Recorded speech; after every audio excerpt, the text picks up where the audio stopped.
Queridos irmãos, queridas irmãs, então esse vídeo é de número 77. Esse capítulo agora é o 13, no gabinete do ministro. Tema Nosso Lar, livro de Chico Xavier. Esse livro é maravilhoso, né? Então, nós queremos agradecer o telespectador, porque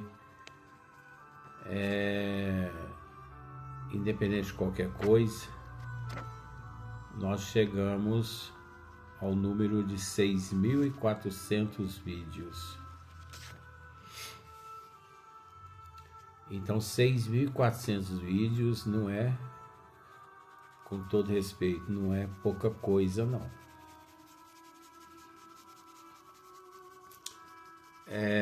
É um trabalho muito árduo, é um trabalho de renúncia, é um trabalho de dedicação,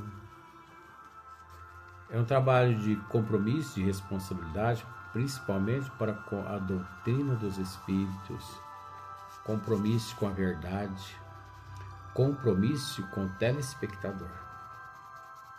Por que compromisso?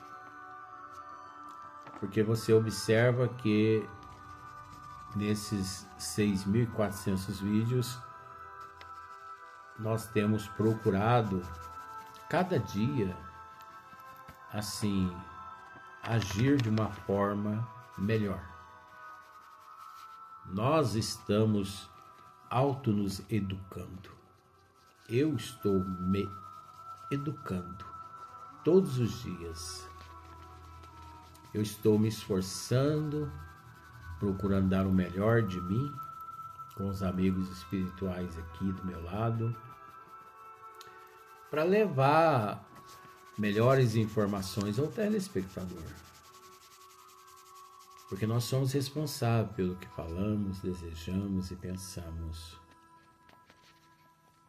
Então, não é só abrir um canal no YouTube e jogar lixo no YouTube, como temos visto por aí.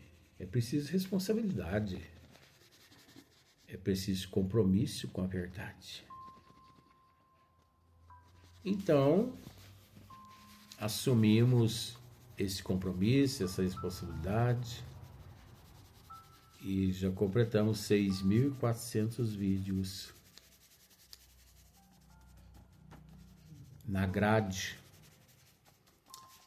praticamente quase 92.000 visualizações.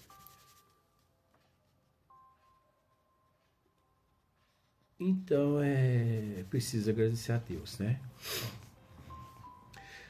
No gabinete do ministro. Então André diz assim, ó, ele começa dizendo assim: com as melhoras crescentes, surgia a necessidade de movimentação e trabalho. Então, conforme ele ia se sentindo melhor, ia se melhorando, né? Veio a necessidade do trabalho. Decorrido tanto tempo, esgotado, anos difíceis de luta, volvia-me o interesse pelos afazeres que enche o dia útil de todo homem normal. Enche o dia útil de todo ser normal. Todo ser, né, normal. Então, todos os seres normal aqui na Terra e na erraticidade, no plano espiritual,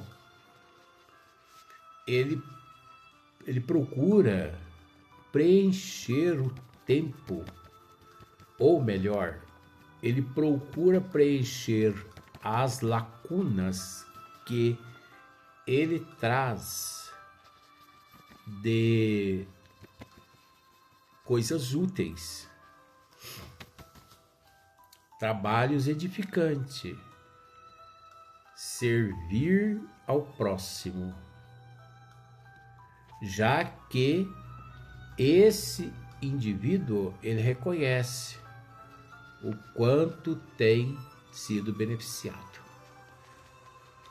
Principalmente os seres que reconhecem o quanto são beneficiados.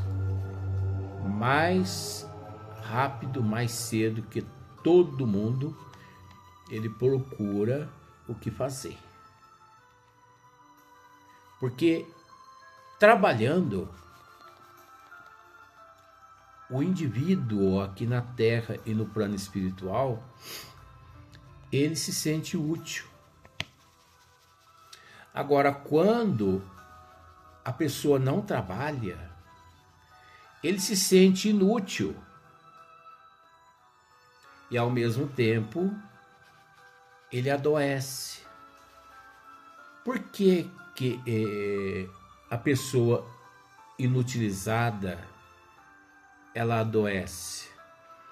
Porque ela traz na sua consciência que muito ela é beneficiada.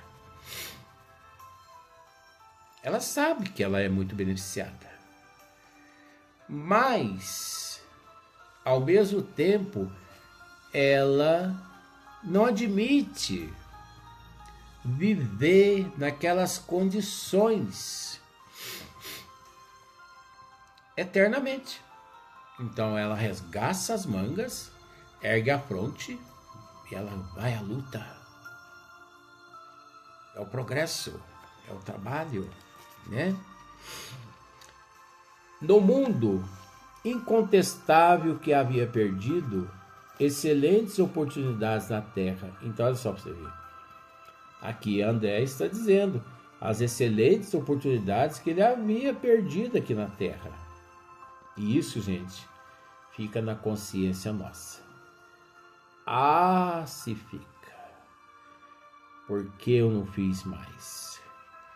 Por que eu não fiz mais? Por quê? Né?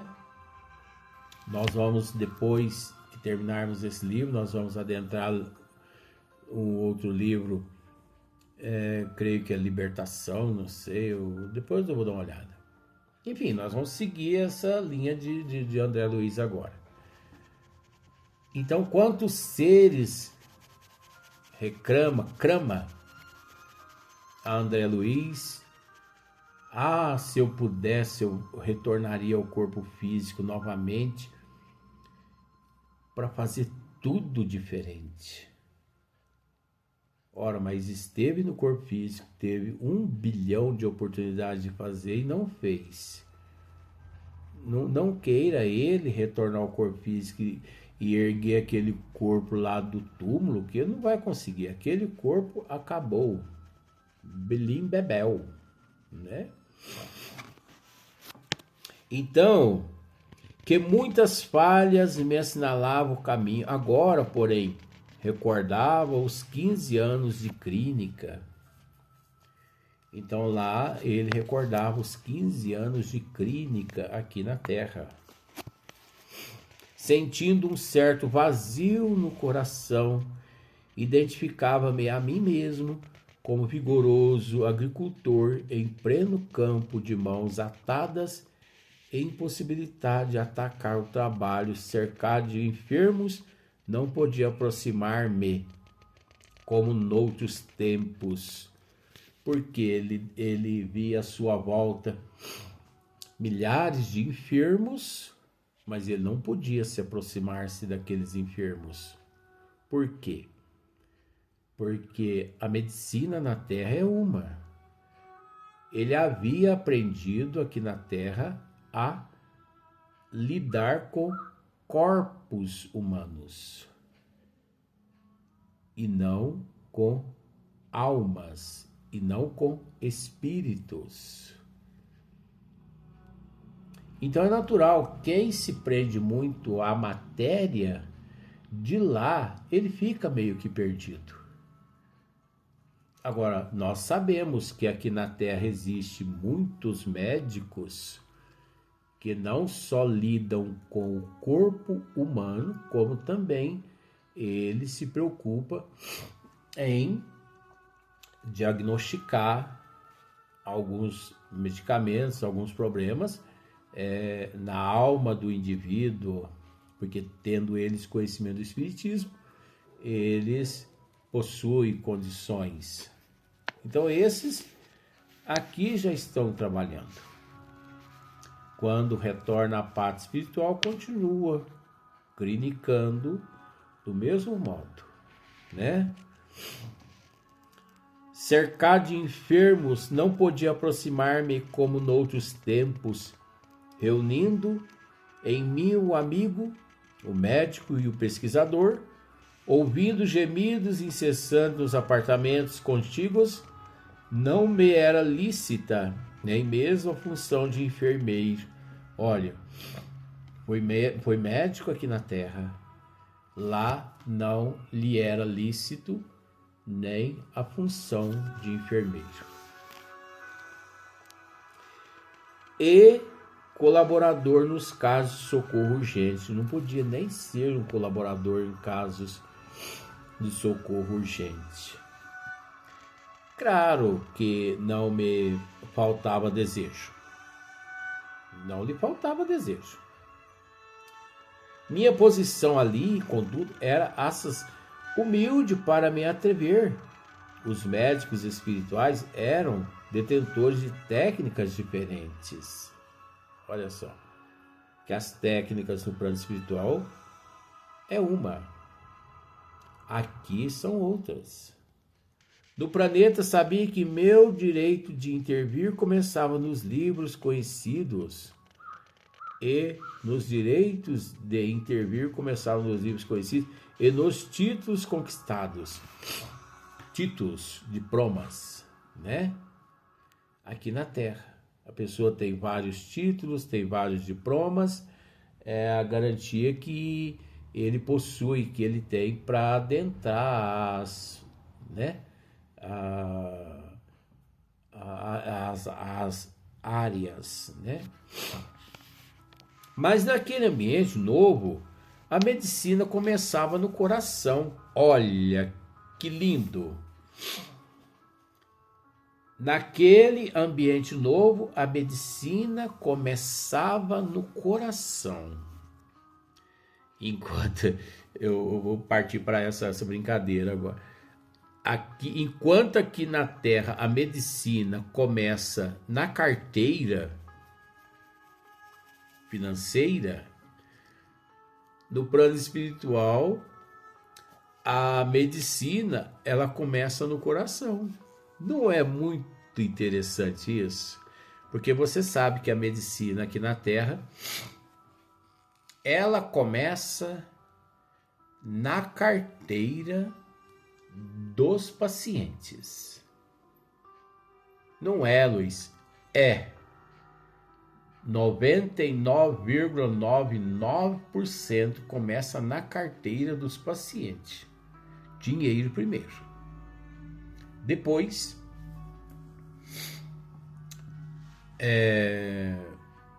prescrições. 99% dos médicos aqui na Terra, o interesse total financeiro. É um absurdo. É um absurdo uma consulta médica R$1.500. É um absurdo. Aí você pode me dizer assim, você concorda também, Luiz, que é um absurdo uma mensalidade para se formar para médico, 8, 9, 10, 12 mil reais? Concordo com você também. Nós não estamos aqui para falar mal de ninguém, eu não estou falando mal de ninguém. Nós estamos aqui para analisar que a mensalidade que os estudantes pagam é um absurdo, isso é roubalheira. Essas mensalidades elas são estipuladas pelas trevas, justamente para que aqueles designados a esta área não consigam adentrar a essa faculdade, a esse ramo da medicina. Porque um espírito se programa no plano espiritual. Ser médico aqui na Terra, reencarna numa família de condição financeira média. Ele vai passar um aperto danado no princípio. Por isso que depois que ele se forma, ele se transforma num mercenário. Porque ele sempre foi roubado lá na faculdade. Livros de medicina hoje é um absurdo. Livros de advocacia é um absurdo. Você entende o que eu quero dizer, né? Compre um livro de medicina para você ver hoje. Qualquer livro hoje é 1.000, 1.200, 1.300, 4.000 reais um livro. Então, o aluno já começa sendo assaltado lá na faculdade pelas trevas. Depois, ele pensa assim, mas eu depois vou tirar isso tudo nas costas das pessoas. E ele visa depois só o lado material. É lógico que existe aqueles médicos que, com o passar dos anos, são muito benevolentes, indulgentes, são muito caridosos. Você entende que nós não estamos generalizando? Mas a situação não é fácil aqui na Terra para ambas as partes. E para a maior parte da humanidade aqui na Terra, a pobreza. Gente, quando que um pobre tem condições de pagar 1.500 uma consulta?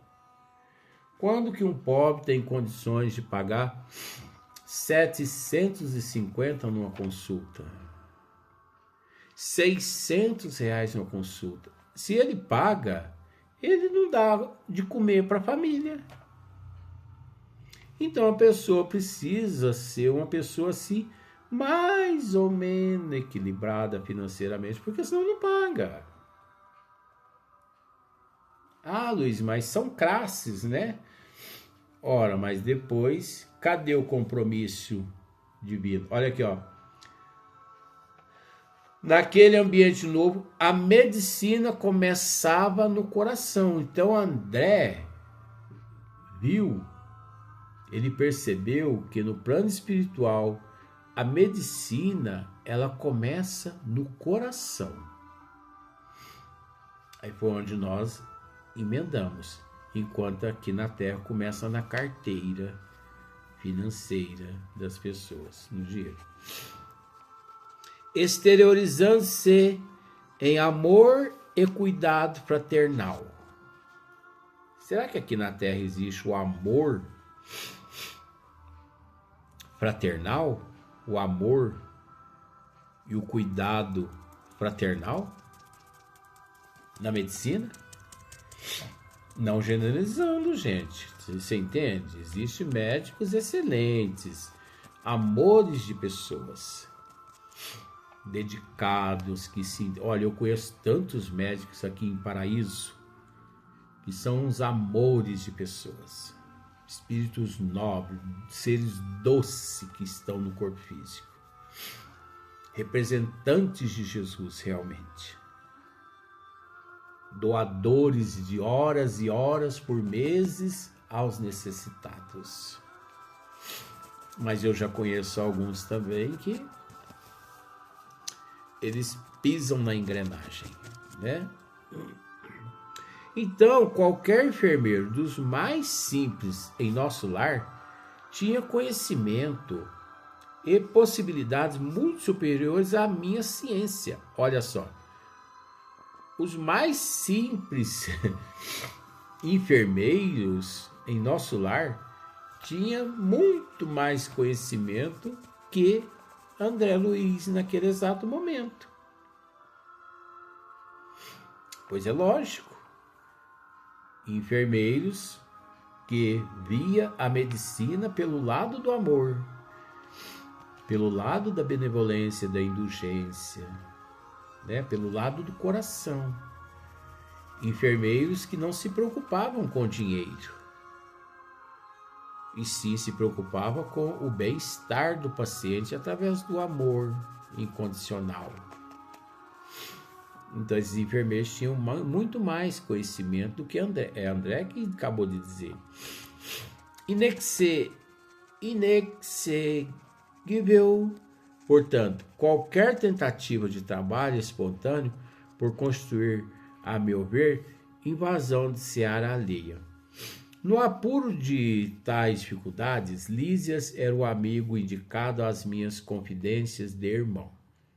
Interpelado, esclareceu. Aí agora começa.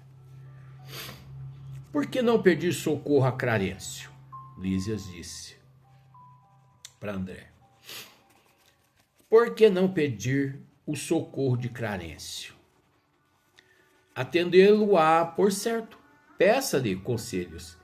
Ele pergunta sempre por sua pessoa e tudo fará a seu favor.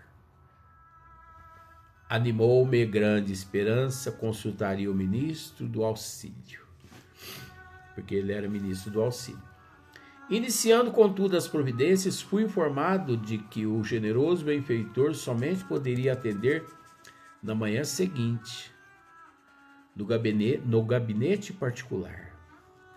Esperei ansioso o momento oportuno. No dia imediato, muito cedo, procurei o local indicado. No outro dia, bem cedo, ele procurou o momento indicado, o local indicado. Qual não foi, porém, minha surpresa, vendo que 3 pessoas lá estavam aguardando Clarencio em identidade de circunstâncias. O dedicado ministro do auxílio chegara muito antes de nós e atendia a assuntos mais importantes que a recepção de visitas e solicitações. Terminado o serviço urgente, começou a chamar nós 2 a 2. Impressionou-me tal processo de audiência. Soube, porém, mais tarde que ele aproveitava esse método para que os pareceres fornecidos a qualquer interessado servissem igualmente a outros, assim atendendo à necessidade de ordem geral, ganhando tempo e proveito. Ele atendia de 2 em 2. Isso é psicologia. Clarencio, ele atendia de 2 em 2 pessoas. 2 em 2. Decorridos muitos minutos, chegou-me a vez. Penetrei no gabinete em companhia de uma senhora idosa, né? Que seria ouvida em primeiro lugar por ordem de procedência. O ministro recebeu-nos cordial, deixando-nos à vontade para discorrer. Então começa essa senhora. Nobre Clarencio, começou a companheira desconhecida. Venho pedir seus bons ofícios a favor de meus 2 filhos. Já não tenho tolerado tantas saudades. Estou informada de que ambos vivem exaustos e sobrecarregados de infortúnios no ambiente terrestre. Reconheço que os desígnios do Pai são justos e amorosos. No entanto, sou mãe. Não consigo subtrair-me ao peso da angústia. Normal, não é? Vai vendo só para você parar essa história aqui. Normal. E a pobre criatura se desfez ali mesmo em copioso pranto. E André só olhando. De vez em quando André olhava em Clarencio, olhava na cara daquela senhora e só observando o comportamento de Clarencio e da senhora e ouvindo os clamores da senhora. E de certo ele pensava assim, quero ver onde vai terminar isso. Né? O ministro, dirigindo-lhe um olhar de fraternidade, embora conservando intacta a energia pessoal, respondeu bondoso: isso é que é ser enérgico com amor. Presta atenção para você ver. Eu ajo dessa forma de vez em quando com algumas pessoas. Mas se a irmã... Aí é preciso, gente, separar o joio do trigo. Enérgico com amor não é julgar as pessoas. E às vezes tem pessoas que pensam que eu julgo as pessoas quando eu ajo dessa forma. É preciso separar uma das coisas. Mas se a irmã reconhece que os desígnios do Pai são justos, Clarence dizendo a essa senhora: e santos, que me cabe fazer? Desejava, replicou a Prita, que me concedesse recursos para protegê-lo eu mesmo nas esferas do globo.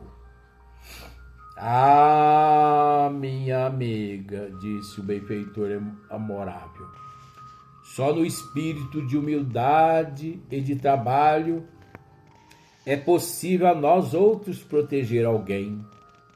Que me diz de um pai terrestre que desejasse ajudar os filhinhos, mantendo-se em absoluta quietação no conforto do lar? O pai criou o serviço e a cooperação como leis que ninguém pode trair sem prejuízo próprio. Nada lhe diz a consciência neste sentido? Quantos bônus horas poderá apresentar em benefício de sua pretensão? Quantos bônus horas a senhora pode apresentar? Durante os anos todos aqui, residindo na colônia nosso lar, quantos bônus horas a senhora já adquiriu? Bônus horas é o dinheiro lá. Como aqui na terra, o real, crê em Deus Pátria. O dólar, né? Graças a Deus. O euro, graças a Deus. Então veja bem. A interpelada respondeu hesitante: 304 bônus horas. É de lamentar, Clarencio disse. Elucidou, né, Clarencio, sorrindo. Pois aqui se hospeda há mais de 6 anos e apenas deu à colônia até hoje 304 horas de trabalho. Entretanto, logo que se restabeleceu das lutas sofridas em regiões inferiores, ofereci-lhe atividades louváveis na turma de vigilância do Ministério da Comunicação, mas aquilo por lá era serviço intolerável. Atalhou a interlocutora uma luta incessante contra entidades malfazejas. Era natural que não me adaptasse. Clarence continuou imperturbável. Coloquei-a depois entre os irmãos da suportação nas tarefas regeneradoras. Pior, exclamou a senhora, aqueles apartamentos andam repletos de pessoas imundas, palavrões, indecências, misérias. Reconhecendo suas dificuldades, esclareceu o ministro. Enviei-a a cooperar na enfermagem dos perturbados. Mas quem os tolera, senão os santos? Inquiriu a pedinte rebelde. Fiz o possível, entretanto, aquela multidão de almas desviadas assombra a qualquer? Não ficaram aí meus esforços, replicou o benfeitor sem se perturbar. Quer dizer, não ficaram aí meus esforços, quer dizer, ele fez a parte dele, concedendo a ela a oportunidade de trabalho. Trabalho. Até o próximo vídeo, até o próximo dia.